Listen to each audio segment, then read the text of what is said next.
1000 años antes de Cristo parten de Oriente a la conquista de los 7 mares.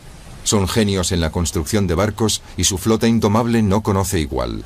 Son comerciantes con gran cantidad de riquezas acumuladas y su recién fundada capital, Cartago, florece en el norte de África para convertirse en la más poderosa ciudad del Mediterráneo. Los fenicios son los señores de los mares. Pero un peligroso rival entra en escena. Tras muchas guerras, los romanos han conseguido dominar Italia. Ahora se dirigen a Sicilia y amenazan las colonias de Cartago. Se produce el choque entre las dos potencias. Las poderosas flotas se enfrentan. El mundo clásico se tambalea hasta sus cimientos. La lucha continúa durante 48 años. El premio es el dominio del mundo. Parece que Roma gana, pero Aníbal jura que la destruirá. El orgulloso cartaginés no soporta la ignominia de la derrota. Conduce a su ejército aparentemente invencible hacia la meta, atacar el corazón del Imperio Romano. Ni los embravecidos torrentes ni las inaccesibles montañas aminoran su marcha. Su ejército de elefantes cruza los Alpes y desciende por Italia como bestias feroces, obligando a las legiones a huir con el rabo entre las piernas. Y acontece lo inimaginable. Aníbal llega a las puertas de Roma. Parece que la ciudad está perdida, pero los romanos no se rinden, se defienden, o ganan o el imperio se desmorona. Los fenicios, mercaderes y navegantes de la antigüedad. La caída del gran imperio.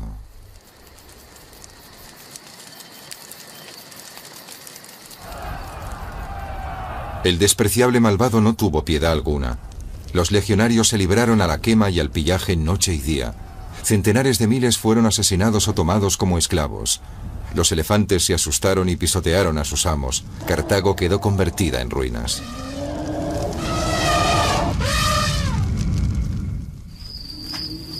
En el año 146 a.C., el historiador Polibio visitó las ruinas de una ciudad que había padecido una destrucción como ninguna otra antes. Los senadores de Roma le habían confiado una difícil misión. ¿Cómo habían conseguido los fenicios llevar a Roma al borde del desastre? El emisario del Senado empezó su investigación en las ruinas aún humeantes. Poco antes, esta ciudad era el centro de un gran imperio. Aquí se había tramado el complot contra el Imperio Romano. Ahora Roma reclama el poder absoluto. Polibio debe contestar a los cónsules y generales a su apremiante pregunta: ¿puede Cartago volver a infundir miedo y terror en los corazones de los romanos? En las catacumbas de la ciudad, el investigador descubre los sarcófagos de los nobles fenicios.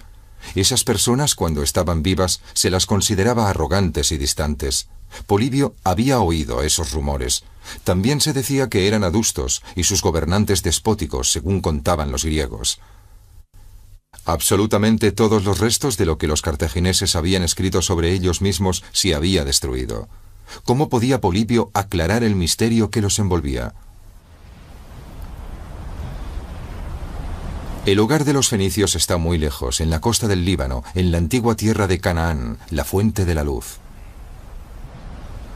Los primeros templos aparecieron en esa estrecha franja de tierra de la costa mediterránea. Estaban hechos a imagen de otros de lugares tan lejanos como Mesopotamia y Egipto. Ante los obeliscos quizás había altares dedicados a dioses desconocidos para nosotros. Los arqueólogos encontraron esas estatuas doradas escondidas. Son ofrendas de sacrificios. Las tumbas de los reyes se ocultaban en las profundidades de las cavernas. Cada nuevo descubrimiento lleva a un misterio nuevo. ¿Qué representa esta enigmática imagen? ¿Un guardián divino para el viaje al más allá? Los tesoros encontrados en las tumbas llevan el sello del faraón egipcio Ramsés. ¿Cómo llegó desde Egipto hasta aquí? Los restos de los gobernantes legendarios fueron depositados en un sólido sarcófago de piedra. La Biblia se refiere a ellos con desdén. Los profetas del Antiguo Testamento acusan a sus vecinos los fenicios de inmorales y de afán de grandeza. ¿Era cierto? Este relieve muestra a una mujer en duelo o una mujer ligera de ropa bailando en la cámara sepulcral. ¿Cómo podía el investigador romano formarse una opinión imparcial sobre ese pueblo cuando todas las referencias procedían del mismo lado? ¿Realmente los fenicios eran tan malvados y depravados? No tenían muchos amigos, pero incluso sus enemigos no podían evitar sentirse fascinados por sus costumbres festivas y por los ritos de sus templos. El famoso historiador Heródoto aseguraba que procedían del Golfo Pérsico. Polibio también había oído decir algo sobre eso. Como los hebreos, los fenicios eran semitas y hablaban una lengua emparentada con el hebreo. Eran nómadas que cruzaron los desiertos de Arabia hasta la tierra prometida en la costa mediterránea. Su rey, Ahiram, quizá no era uno de los príncipes más poderosos del mundo, pero era uno de los más ricos. En la tapa del sarcófago hay una inscripción. Es la primera vez que se usan las letras de un nuevo alfabeto. Este alfabeto revolucionó la escritura en Occidente. Todavía hoy usamos ese legado fenicio. La inscripción pide al dios Baal que proteja a los muertos.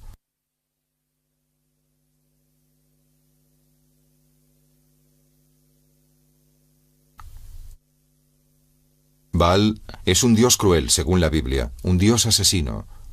Solo los sacerdotes son capaces de imaginar su aspecto. Para los creyentes, Baal y su divina compañera Astarte encarnan las leyes eternas del cosmos, la creación y la muerte. Baal simboliza el sol, el poder de otorgar la vida y el poder de quemar. Astarte simboliza la luna, la madre del crecer y el decrecer y del paso del tiempo. El rey de Sidón tiene un templo levantado en su honor. Los misterios envuelven el sólido trono de piedra. ¿Es aquí donde la gente bailaba alrededor del ternero de oro como se describe en la Biblia? ¿Los sacerdotes celebraban ritos sangrientos en este santuario escondido? ¿Qué pasaba en este santuario hace 3000 años? Las piedras están mudas, ni siquiera la inscripción sobre el sarcófago del fundador del templo nos da ninguna pista sobre lo que ocurría aquí. Los fenicios han continuado siendo un misterio hasta hoy. Casi no hay restos que puedan contarnos cómo era la vida de la corte en los palacios. Las imágenes de las pocas piezas de arte que se han conservado son ambiguas. ¿Son sacerdotes celebrando un rito funerario por su gobernante? ¿O es un rey vivo que recibe a los emisarios de Babilonia o de Egipto?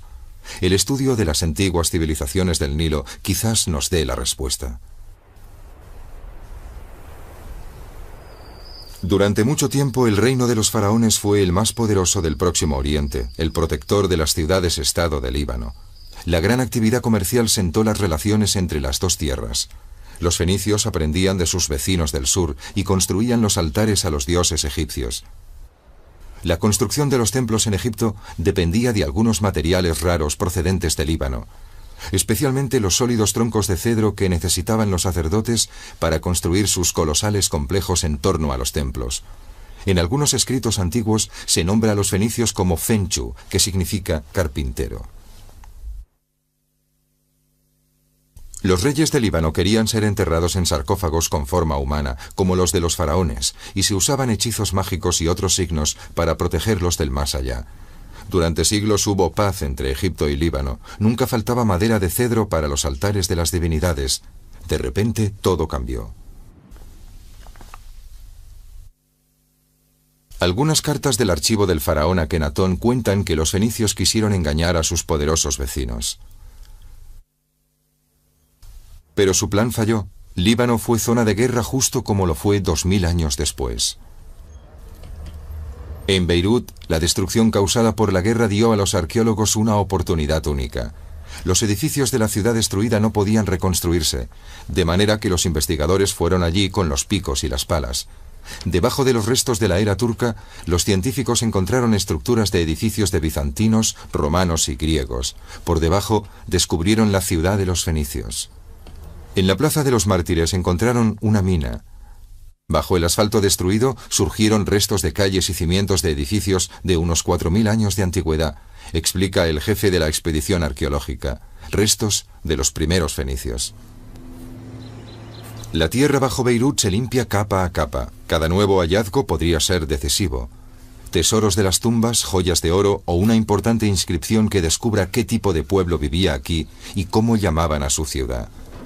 Hasta ahora solo conocemos los nombres griegos de las ciudades fenicias, lo mismo que la denominación fenicios.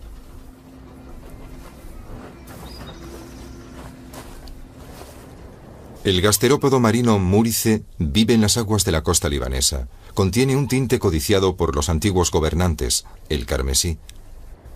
La palabra griega phoinikes, el tinte carmesí, dio nombre a los legendarios navegantes. El mundo siempre se ha apresurado a idolatrar a los que hacen algo por primera vez o lo descubren. Aún hoy se estudian sus nombres en la escuela. Los fenicios eran precisamente eso. Durante 1000 años, estos poderosos comerciantes influyeron en el destino del mundo antiguo en la región mediterránea. Los fenicios eran especialmente famosos por su habilidad en la construcción de barcos. Solo utilizaban la mejor madera de cedro. Sus barcos tenían que ser rápidos y manejables, por eso tenían una forma esbelta y ligera. Eran 6 veces más largos que anchos. Su principal arma estaba en la punta del casco. El espolón de bronce se usaba para astillar los lados de los barcos enemigos. Estas naves únicas ayudaron a los fenicios a lograr el dominio de los mares.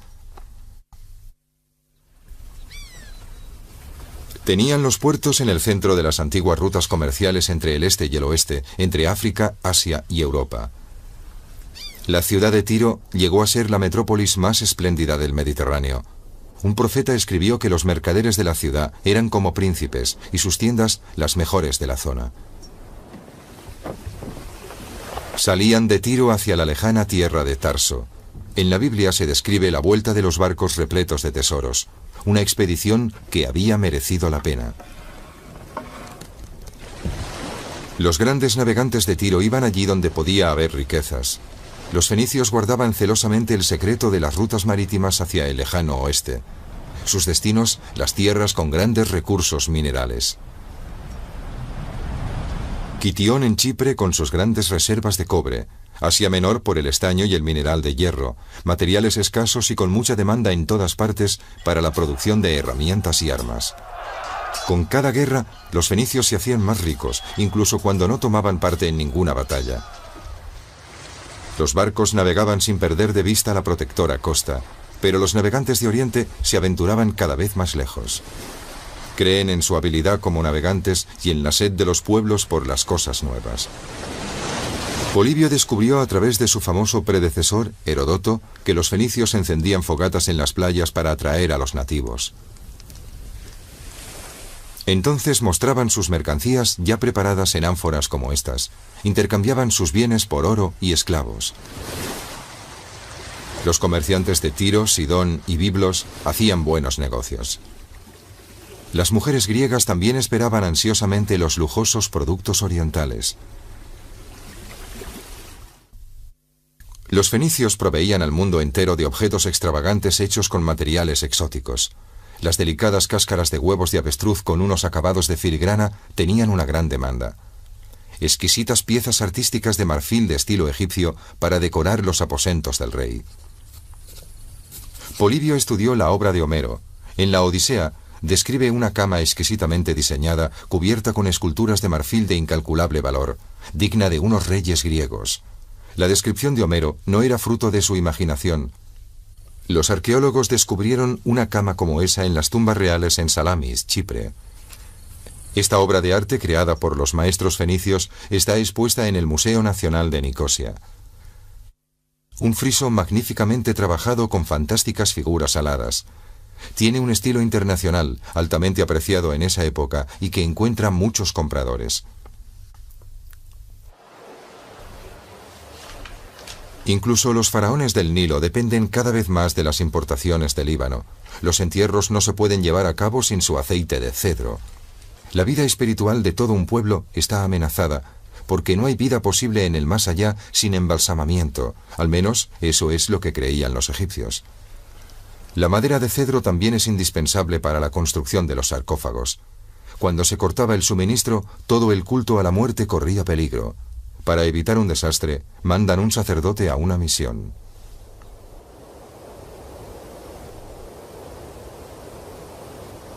Va al Líbano a buscar madera y aceite de cedro, una acción humillante para los poderosos egipcios. Los griegos y los egipcios valoran los tesoros que obtienen de ellos, pero no aprecian mucho a los fenicios. En sus escritos, Homero maldice a los comerciantes del este, calificándolos de canallas mentirosos de espantosa nariz. Dice que allí donde se encuentran sus barcos, nadie está a salvo de esos corruptos orientales. Palabras gruesas. Parece la expresión de la envidia del gran escritor hacia esos extranjeros. Homero sin duda se muestra desagradecido, considerando que él mismo usa el alfabeto fenicio para escribir los textos griegos. A pesar de su habilidad como navegantes, el mar Mediterráneo amenaza constantemente a los frágiles navíos de madera. Por eso solo navegan de día. Los fenicios fundaron su primer puesto fronterizo en Útica, en la costa norteafricana, en el actual Túnez, pero fue otra ciudad la que consiguió fama mundial, Cartago. No sabemos cuándo fue fundada Cartago exactamente. La leyenda cuenta que fue en el año 814 a.C. Se dice que en esa época la princesa Elisa de Tiro se marchó al norte de África huyendo de su hermano asesino, Pigmalión, y allí fundó Cartago. La razón histórica, más verosímil, es el ataque de los asirios a los ricos puertos fenicios en Líbano. Los fenicios no eran guerreros. Preferían pactar, pero cuando las cosas se ponían feas, se trasladaban, en este caso fueron a Cartago. Por encima de la costa de Túnez se eleva una sólida fortaleza. Los fenicios la fortificaron tanto que ha durado 2000 años.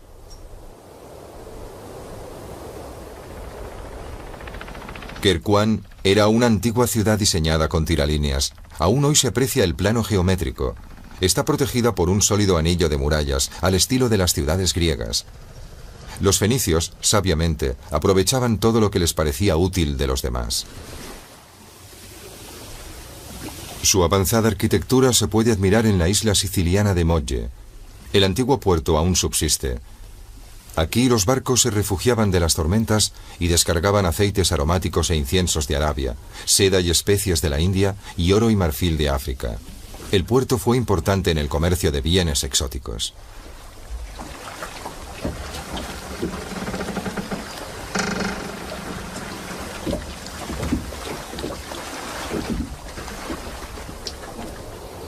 Polibio estudia admirado la inventiva con que los cartagineses diseñaban sus antiguas ciudades coloniales. Incluso después de su destrucción, se aprecia lo bien protegida que estuvo contra los ataques durante siglos. Aquí, una pesada puerta protegía la entrada a Mogge. Aunque los griegos habían sido sus grandes rivales antes que los romanos, como artistas eran bien recibidos en las calles de Mogge. Este joven es una obra de arte admirable. Los ricos comerciantes navales la encargaron a un escultor griego, pero la forma en que está plegada la túnica proclama orgullosamente: es un fenicio.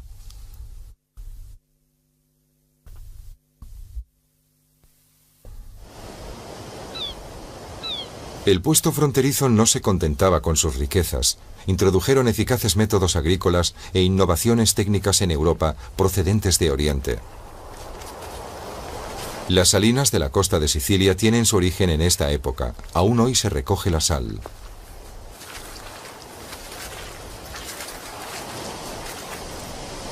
No hubiera sido posible realizar largos viajes comerciales sin métodos para conservar el pescado y la carne.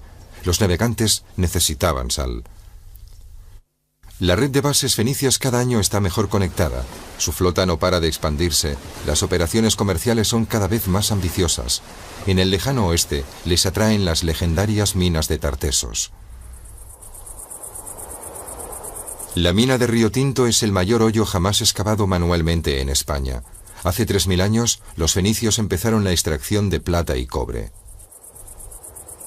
No solo tomaban los recursos, también dejaban rastros de su avanzada civilización, como la que se encuentra aún hoy en Ibiza.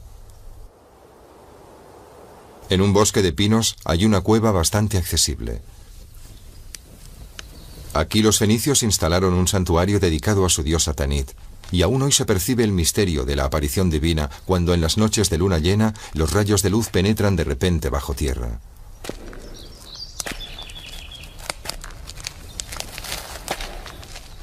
Solo podemos imaginar el tipo de ritos que se llevaban a cabo en esta cueva iluminada tan tenuamente. Los investigadores han encontrado estatuillas de dioses y otros objetos de culto en los nichos de piedra y en los hoyos para los sacrificios.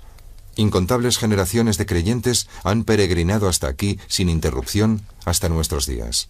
En Ibiza, mucho después de la destrucción de Cartago, la diosa fenicia continúa siendo venerada, pero los ciudadanos romanos no entendían esta clase de divinidad tan contradictoria. Para los cartagineses, Tanit era a la vez la amante y la madre diosa. Las vestales romanas se hubieran ruborizado solo con pensarlo. Servían a sus dioses a través de la castidad. Los sacerdotes de Tanit, por el contrario, fomentaban la prostitución en el templo y se enriquecían con las ganancias del amor. Los restos fenicios no se limitan a esta remota cueva. Ibiza está unida a la historia de Oriente como si tuviera un cordón umbilical. Aquí también encontramos extensas salinas que prueban la existencia de la antigua ciudad. Se ha construido encima de las antiguas murallas, pero la roca ha sido perforada para construir antiguos sepulcros. El nombre de Ibiza procede de la palabra Aiboshim. Es el nombre que las gentes de Cartago le dan a la isla de Ibiza cuando se instalan en nuestra isla. Significa islas del dios Bes, recogiendo con este nombre Ibiza y a Formentera. ¿Por qué el dios Bes? Porque Ibiza carece de serpientes, alacranes y escorpiones, y precisamente por eso lo pusieron bajo su protección a la isla de Ibiza. Esta canción ha sonado muy extraña a los oídos de muchos etnólogos. Suena como si fuera de otro tiempo y otro lugar. Dicen que es una canción fenicia.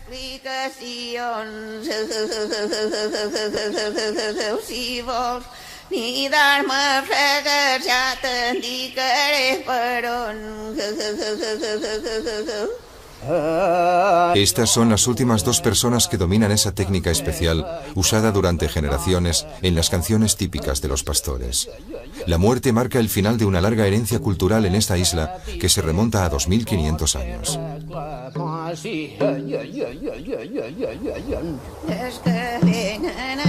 Las joyas de boda de esta campesina también han pasado de generación en generación. Se han encontrado joyas similares en tumbas de princesas ibéricas, obra de artesanos fenicios.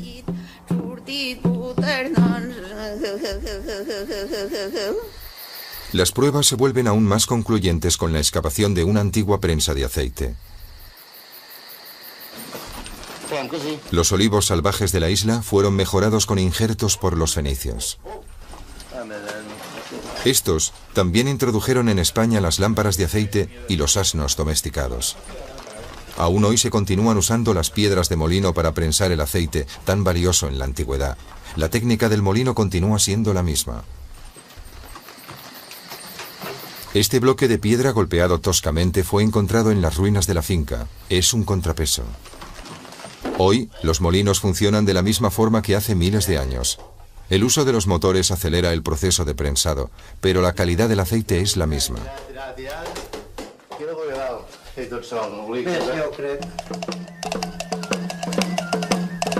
Los bailes populares de Ibiza también tienen reminiscencias de las lejanas tierras de Canaán y Cartago. Las bailarinas danzan en círculo incesantemente alrededor de los compañeros masculinos, como la luna alrededor del sol. Se dice que es una danza circular alrededor del templo para honrar a la diosa de la luna Astarte y al dios sol Baal. ¿Puede esto llevarnos a una sorprendente conclusión? ¿Los fenicios sabían que los planetas se movían alrededor del sol? Las pruebas científicas muestran que hay una estrecha relación entre los agricultores ibicencos y los actuales palestinos. Esta conclusión es el resultado de una investigación llevada a cabo por la Universidad de las Islas Baleares.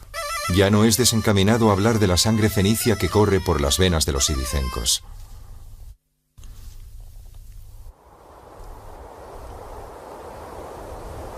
La leyenda incluso sitúa el lugar de nacimiento del general cartaginés Aníbal justo aquí, en este lugar de la costa de Ibiza. Más lejos aún hacia el oeste, los viajes les llevaron hacia destinos secretos jamás desvelados. Nadie sabía la procedencia de las riquezas de los fenicios.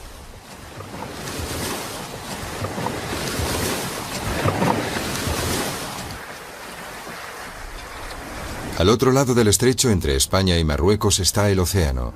En el año 480 a.C., los cartagineses bloqueaban el paso a los barcos enemigos. Ese era el punto de partida hacia la peligrosa ruta a Bretaña, el país del estaño, y a las fabulosas islas del océano. Los fenicios denominaban el actual estrecho de Gibraltar las columnas de Melkart. A ambos lados del estrecho fundaron templos al dios de la ciudad de Tiro, una espina para todos sus rivales. Polibio encontró pruebas de ello en los archivos del Senado romano. El odio de Roma hacia Cartago empezó a crecer. Pero ¿a quién le importaba eso en Gades, la actual Cádiz? La ciudad fenicia estaba en pleno apogeo y la veneración a los dioses marcaba la vida cotidiana. Un joven sacerdote va a ser iniciado en el templo de Melkart. El santuario era famoso en la antigüedad por su belleza y riquezas, así como por su oráculo. El cuchillo del ritual se usa para cortar el pelo del joven acólito, no su garganta.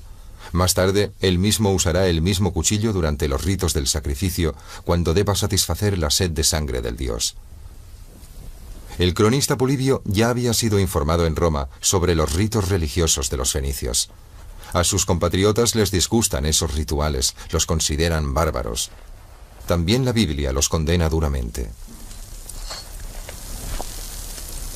La sangre es la ofrenda más importante del sacrificio, pero hay otras partes del cuerpo que también se ofrecen a los dioses, incluyendo el pelo del sacerdote recién iniciado.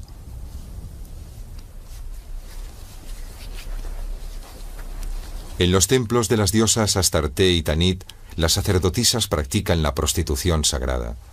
Heródoto escribe que en Babilonia y en Chipre, todas las mujeres deben pasar por este ritual al menos una vez en su vida. Esperar en el santuario de la diosa hasta que un extraño requiere sus servicios, dejando luego en los cofres del templo el pago por los servicios recibidos. 80 años después de la caída de Troya. Es el momento en que parece que los navegantes de Tiro fundaron la ciudad de Cádiz en el sur de España. Está bien protegida en una isla en el más remoto rincón del globo, así es como la describen los historiadores romanos. Un asentamiento muy inteligente, porque significa que los fenicios ahora controlaban los dos extremos del Mediterráneo. Gades se convierte en la base de operaciones de las cada vez más audaces expediciones. 2000 años más tarde, unos navegantes portugueses dirigen sus carabelas hacia Lisboa.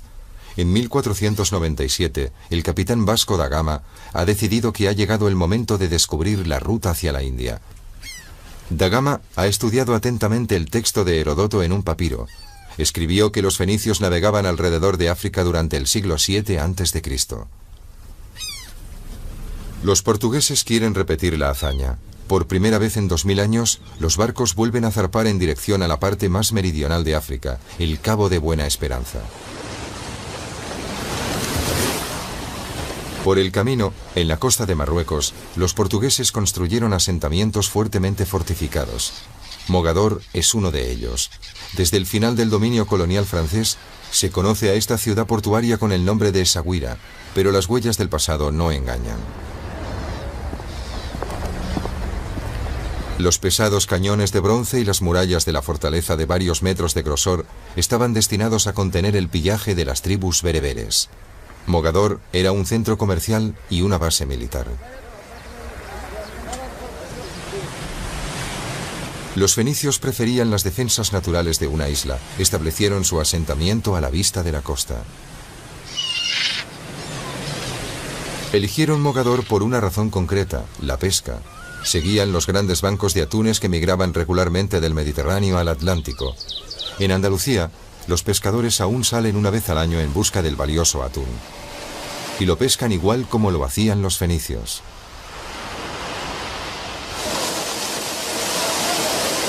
Se atraen los peces hacia grandes redes y se les rodea. Entonces los barcos se van acercando cada vez más. No hay escapatoria posible para los atunes. Pero esas grandes capturas eran problemáticas en el mundo antiguo, especialmente en el cálido sur. ¿Cómo podían conservar el pescado para transportarlo lejos hasta los clientes?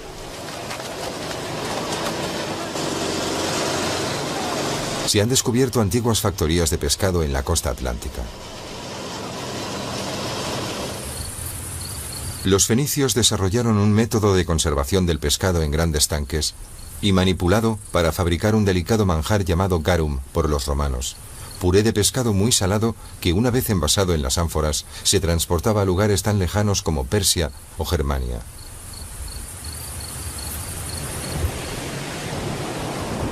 Hacia el año 500 a.C., Jano, un navegante fenicio, dirigía una gran flota de Marruecos hacia el sur. 60 barcos de 50 remos cada uno. Eso es lo que dice el diario de a bordo que se conserva. Habla de espeluznantes incendios y de hombres monos salvajes. Aparentemente los fenicios no sabían lo que era tener miedo, se orientaban con el sol y las estrellas. No sabemos si utilizaban instrumentos tales como el sextante o el compás. Pero igual que los portugueses, mantenían en absoluto secreto los detalles de las rutas marítimas y de los descubrimientos. El viaje de Jano fue una fantástica aventura que tenía a sus contemporáneos admirados e incrédulos. Después de sortear incontables deltas de ríos y violentas erupciones volcánicas, los barcos se dirigieron hacia el sur. Los habitantes de la antigüedad creían que el mar era el reino de los monstruos marinos, pero los fenicios lo conocían mejor. ¿Es posible que descubrieran América 2000 años antes que Colón?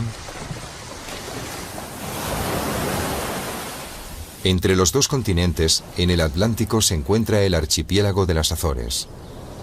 La remota isla de Corvo es un volcán dormido con un cráter aparentemente pacífico. Se dice que los escarpados acantilados sostenían una gran estatua con los brazos extendidos hacia el oeste. Esa es la información que dieron los primeros marineros portugueses que descubrieron la isla. Desde entonces se buscan restos de templos antiguos en Corvo. La búsqueda se concentra en una estrecha franja costera deshabitada. Un profesor inglés ha encontrado fragmentos de cerámica que cree que son de origen cartaginés. Los submarinistas buscan un antiguo altar a Astarte que pudo haber caído en el fondo del puerto de Corvo durante un terremoto, pero la tarea se ve entorpecida por las peligrosas corrientes submarinas.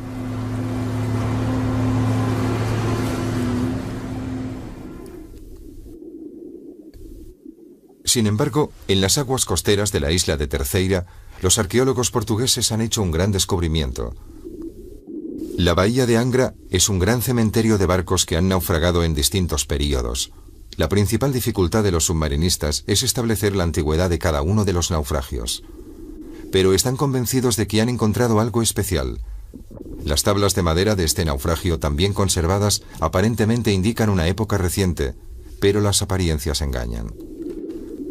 El barco hundido quedó enterrado bajo varios metros de arena durante mucho tiempo. Se encontró gracias a una gran tempestad. Los submarinistas trabajaban bajo una gran presión porque se prepara una nueva tormenta. Y el esfuerzo vale la pena. El diseño del barco indica que es realmente antiguo. Un hallazgo de la era fenicia sería sensacional. La largamente esperada prueba de los viajes de los navegantes cartagineses descritos en textos antiguos. En 1749, un pescador descubrió unas raras monedas en la playa de la isla de Corvo. Los expertos de la corte del rey de Portugal las identificaron como monedas cartaginesas de plata del siglo III a.C. Pero inexplicablemente, este tesoro se perdió en España. ¿Destruyeron las pruebas a propósito para no poner en peligro la autoría del descubrimiento de América por parte de España? Cartago no paraba de expandir su red de puestos comerciales. A lo largo del Atlántico se extendía desde el oeste de África a las islas británicas. Los cartagineses aprendieron de las cambiantes circunstancias en el Mediterráneo. Se dieron cuenta rápidamente de que las bases comerciales no eran suficientes para asegurar el control de los mares. Se necesitaban colonias con un cierto nivel militar y capaces de demostrar su fuerza. No querían ser una ciudad de tenderos. Esa decisión fue fatídica. Los cartagineses se sentían fuertes, conquistaban las ciudades y templos de sus enemigos en Sicilia e instalaban sus propios altares. Pronto, los griegos y los romanos empezaron a sospechar. ¿Qué ocurría en el culto a las divinidades? Las ruinas de un templo todavía confunden a los arqueólogos. En el centro del santuario, una sólida piedra de sacrificio con un cuenco para la sangre y unas ranuras para el drenaje. En el mosaico cercano hay un león y un toro. ¿Era la sangre de esos animales la que se derramaba aquí? ¿O esta piedra indica una práctica mucho más espantosa? La Biblia denomina Tofet a los cementerios de los templos fenicios. En Cartago, miles de estrechos sarcófagos de piedra esconden huesos de niños. No murieron por causas naturales. Los niños fueron asesinados. El emisario de Roma tiene que descubrir la verdad. Los ciudadanos romanos están furiosos cuando llegan los primeros informes sobre las sangrientas prácticas de los cartagineses. Quedan profundamente impresionados. Pero, ¿hay alguna prueba? En Tofet hay una serie de lápidas funerarias aparentemente insignificantes. Hay símbolos fálicos que indican un culto a la fertilidad. Todo es muy misterioso. Apenas se aprecian las figuras talladas en la piedra y su significado permanece oculto. Una abertura en los ladrillos daba paso a una vieja cripta. Bajo la tenue luz se adivinan los monumentos de piedra cubiertos de musgo y en el suelo las manchas negras son las marcas dejadas por las cenizas de las fogatas.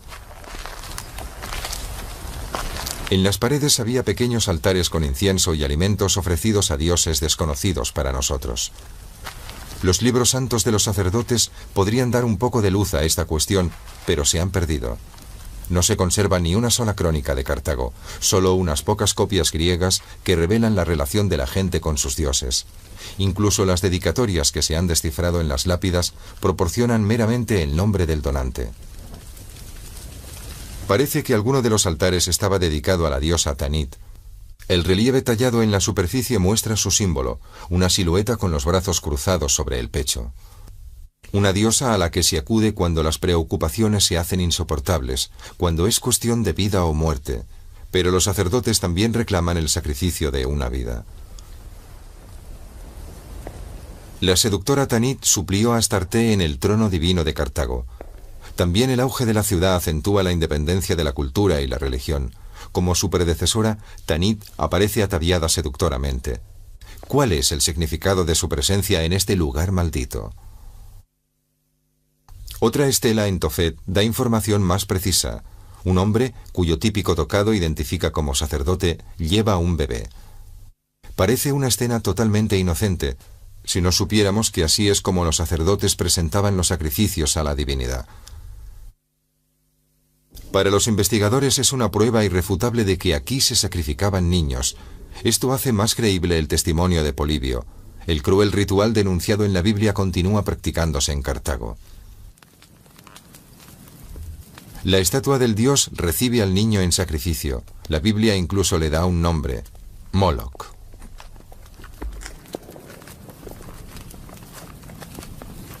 Son los hijos de las principales familias los que se traían ante la espeluznante estatua de bronce. Pero las familias nobles intentaban zafarse de ese enojoso decreto.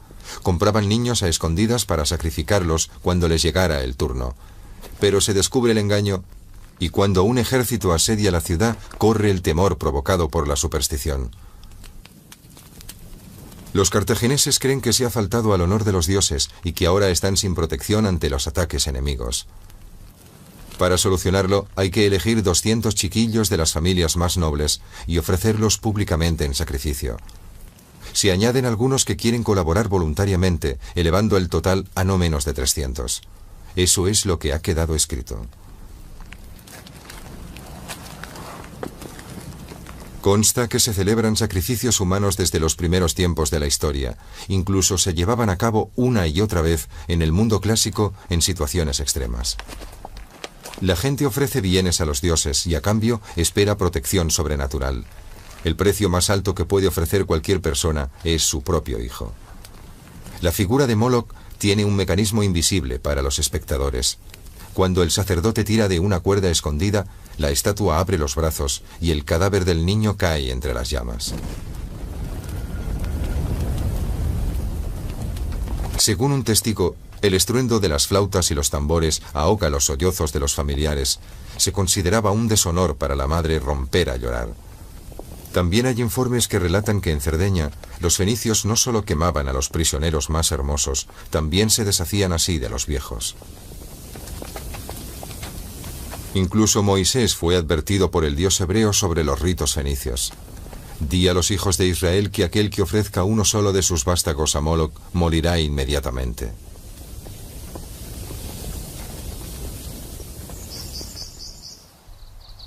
Hoy en día, ese lugar fatídico es prácticamente inidentificable. Las tropas romanas saquearon y arrasaron los templos y palacios. Nunca más los amenazarían desde ese lugar. No quedó nada de los ritos de los sacerdotes en los templos. Su semblante orgulloso fue reducido a polvo. Cuando los historiadores peinaron los escombros en busca de huellas del pasado, no encontraron apenas nada. Un recipiente para perfume, una pequeña lámpara de aceite. Habían sacado todo lo que tenía algún valor.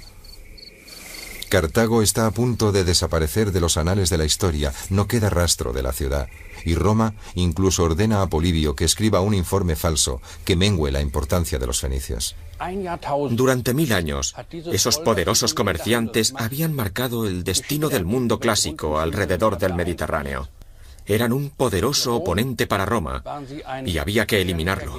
Incluso considerándolo desde nuestra perspectiva actual, parece que Roma no tenía otra alternativa. El suelo aún está lleno de proyectiles de piedra lanzados por sólidas catapultas por encima de las murallas. El fragor de la batalla había cesado hacía tiempo cuando llegó el emisario de Roma. Solo quedaban las piedras. La ciudad contaba con 500.000 de habitantes. Llegaban mercancías de todo el mundo. Incluso hay quien afirma que fueron los fenicios quienes inventaron el comercio. Pero Polibio fue testigo del cambio fundamental que se produjo en el mundo antiguo. Desde entonces, la riqueza de Cartago no ha sido más que una leyenda. Antes de la Gran Guerra era una tierra de jardines floridos y fértiles plantaciones de frutales. Los ríos y canales irrigaban todos los rincones. Los elefantes de batalla aumentaron el gran ejército de mercenarios procedentes de muchos países distintos. Todo convergía en la capital del imperio cartaginés, incrementando su prosperidad. La nobleza sucumbió a la vida lujosa de sus fincas. El resto de la tierra estaba sometido a elevados impuestos. Pero toda esta riqueza se despilfarró en los campos de batalla. En su informe, Polibio escribió sobre las equivocaciones de Cartago. ¿Podía Roma aprender la lección de su enemigo? ¿O quizás la caída del imperio romano está a la vuelta de la esquina? Las canteras de El Jaguaria. Cartago estaba construida con esa piedra, miles de trozos transformados en bloques manejables. La población fenicia crecía sin parar y cada vez se necesitaba más piedra. Los agujeros en la roca eran cada vez más profundos. En este techo aún se ven las marcas de los cinceles que blandieron generaciones de picapedreros. ¿Eran artesanos muy respetados o esclavos como los de las canteras romanas, de los que se abusaba y a los que se trataba como sacos o huesos sacrificados a mayor gloria de Cartago? Los puertos también dan fe de la genialidad de los fenicios como constructores. Barcos de todo el mundo anclaban en el puerto comercial cuadrado. Sus capitanes eran espías. El puerto circular estaba escondido tras las enormes puertas y la muralla doble. En el centro estaba el almirantazgo, que contenía los almacenes y diques para 220 barcos de guerra. La maestría de los cartagineses en el mar les permitía una movilidad estratégica que ninguno de sus rivales podía igualar. Al principio nadie se atrevía a enzarzarse en un conflicto militar con Cartago fuera de su propio territorio. No habrían tenido ninguna posibilidad. Los cartagineses, con las inmensas riquezas que habían acumulado gracias al comercio, podían mantener un gran ejército de mercenarios, además de su propia flota. Y ahora se habían propuesto conseguir el granero que era Sicilia. La armada fenicia es sin duda la más fuerte del Mediterráneo, pero sus próximos rivales, los romanos, están armando un ejército y una flota de barcos de guerra. Cartago manda toda su flota a la costa de Sicilia, pero la fortuna no le sonríe esta vez. Las tropas romanas asedian a las colonias fenicias. La todopoderosa Siracusa se pasa al enemigo. Parece que Sicilia está perdida. Los romanos han ganado en superioridad.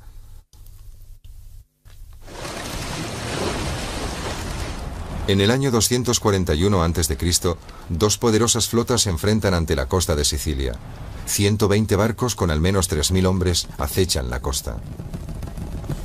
La tensión es insoportable. Después de años de prácticas, ha llegado el momento de que la tripulación demuestre su capacidad. Un paso en falso puede significar la derrota.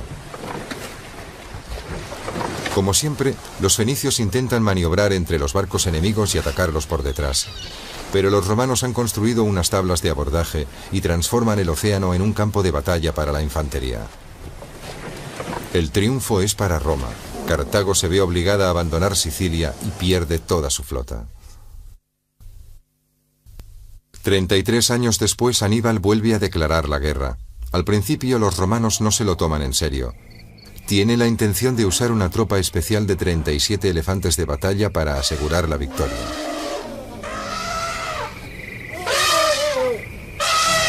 La familia de Aníbal ha levantado un imperio colonial en España y utiliza los substanciales beneficios para reclutar un ejército de mercenarios. El poderoso ejército se dirige al este a través de Francia. El paso por las montañas se cobra incontables víctimas, pero Aníbal no deja de apremiar. Los romanos se sienten seguros tras el escudo natural de los Alpes, pero el brillante comandante consigue lo imposible. Pasa por encima de las tropas romanas del norte de Italia y se dirige a Roma. Es el año 217 a.C. Polibio, convulso, describe la derrota de las legiones en el lago de Perugia.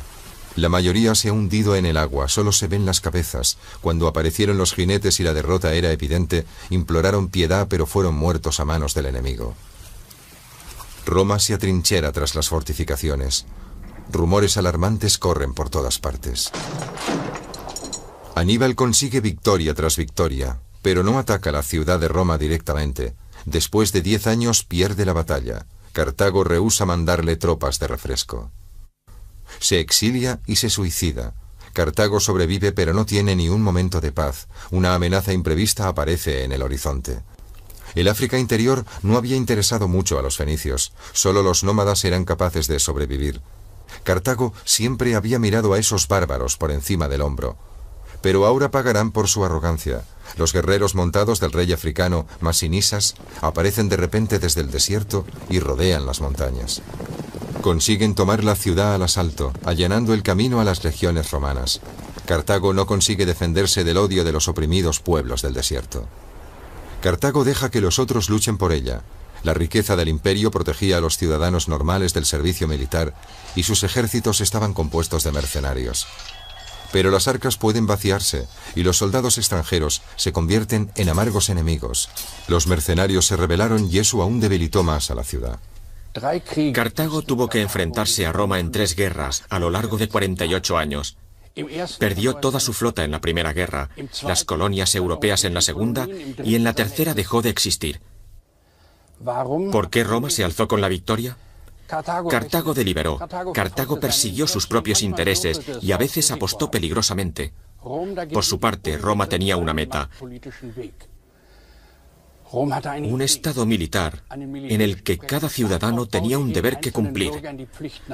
Aun cuando estaba amenazada por la derrota, Roma jamás se rindió, ni cedió. Y si Roma negociaba, era únicamente como vencedora. Cartago codiciaba los beneficios del comercio global de la época. Roma solo quería poder en un imperio cada vez mayor. Para Roma, este triunfo representa el comienzo de una nueva era. Los mandos militares ganaron en influencia, el poder de la asamblea pública cada vez era más restringido, y pronto un emperador semidios tomó el poder en el cada vez más poderoso imperio romano. Polibio no tuvo que mentir en su informe. Roma disfrutó de una victoria total. Para Cartago la derrota fue absoluta. Los otrora inexpugnables almacenes se desmoronaron. Después de la derrota, la región no era más que uno de los límites de otro imperio, y sus riquezas llenaron las despensas de Roma, el nuevo centro del universo. La confortable vida de la nobleza en sus fincas era cosa del pasado. La multitud de sacerdotisas ya no estaban en los templos de Tanit, ahora llenaban los burdeles de la ciudad portuaria de Ostia. Los romanos dejaron el contenido de las bibliotecas y los archivos de los cartagineses a los bárbaros. El cronista ve caer muchas cabezas, incluyendo las de los antiguos dioses orientales. El panteón de los dioses romanos todavía no las sustituyen, pero desaparecen rápidamente de la memoria de la gente. Tanit también cae en el olvido, la reemplaza la diosa romana Venus. Su culto no requiere sacrificios sangrientos. Se destruyen los altares cartagineses y el ejército de ocupación gobierna con mano dura. Los dominios cartagineses pasan a ser la provincia romana de África. No es hasta años más tarde que Roma permite la construcción de nuevas ciudades sobre las ruinas. irrigación desaparece y la tierra que había sido fértil se desertiza.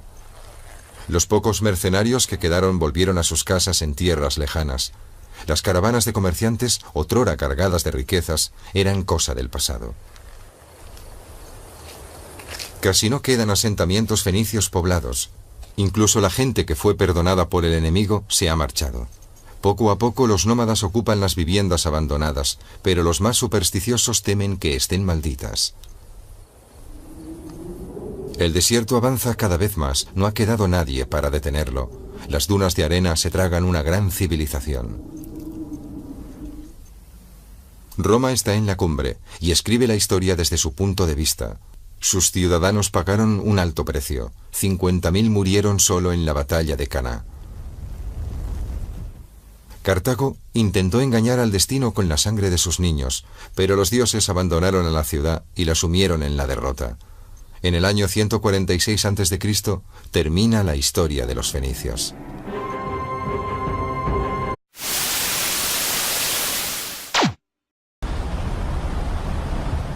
Mil años antes de Cristo parten de Oriente a la conquista de los 7 mares.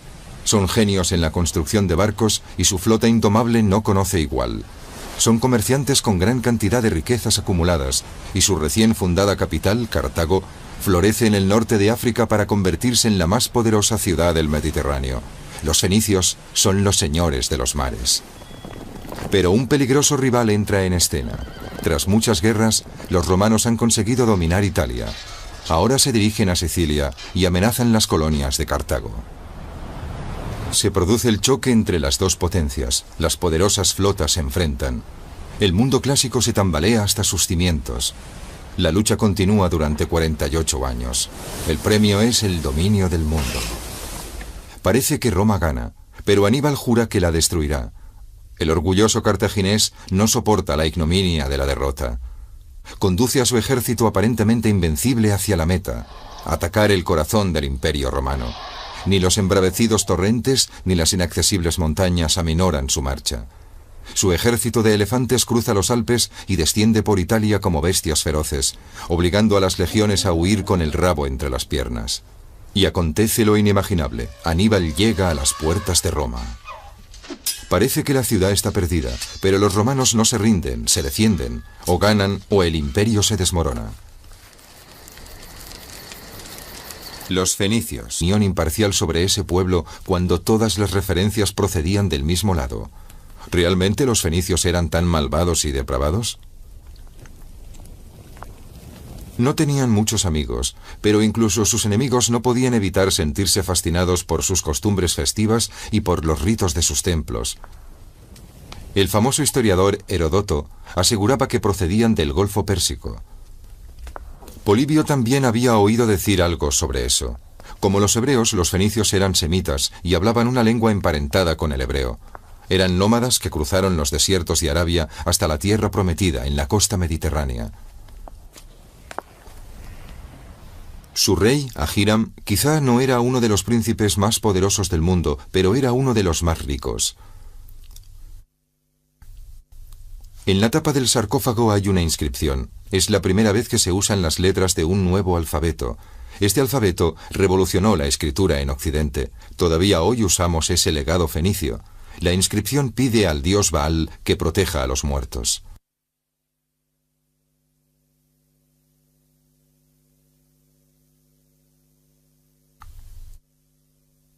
Baal es un dios cruel, según la Biblia, un dios asesino. Solo los sacerdotes son capaces de imaginar su aspecto. Para los creyentes, Baal y su divina compañera Astarte encarnan las leyes eternas del cosmos, la creación y la muerte. Baal simboliza el sol, el poder de otorgar la vida y el poder de quemar. Astarte simboliza la luna, la madre del crecer y el decrecer y del paso del tiempo. El rey de Sidón tiene un templo levantado en su honor. Los misterios envuelven el sólido trono de piedra. ¿Es aquí donde la gente bailaba alrededor del ternero de oro como se describe en la Biblia? ¿Los sacerdotes celebraban ritos sangrientos en este santuario escondido? ¿Qué pasaba en este santuario hace 3000 años? Las piedras están mudas, ni siquiera la inscripción sobre el sarcófago del fundador del templo nos da ninguna pista sobre lo que ocurría aquí. Los fenicios han continuado siendo un misterio hasta hoy. Casi no hay restos que puedan contarnos cómo era la vida de la corte en los palacios. Las imágenes de las pocas piezas de arte que se han conservado son ambiguas.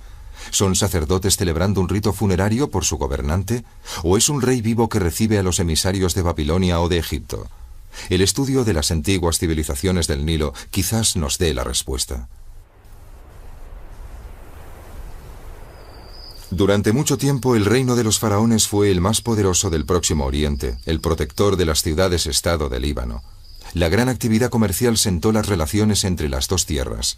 Los fenicios aprendían de sus vecinos del sur y construían los altares a los dioses egipcios. La construcción de los templos en Egipto dependía de algunos materiales raros procedentes del Líbano, especialmente los sólidos troncos de cedro que necesitaban los sacerdotes para construir sus colosales complejos en torno a los templos.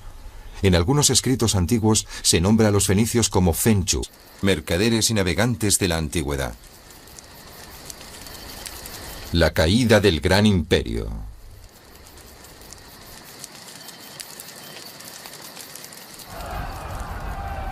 El despreciable malvado no tuvo piedad alguna. Los legionarios se libraron a la quema y al pillaje noche y día. Centenares de miles fueron asesinados o tomados como esclavos. Los elefantes se asustaron y pisotearon a sus amos. Cartago quedó convertida en ruinas.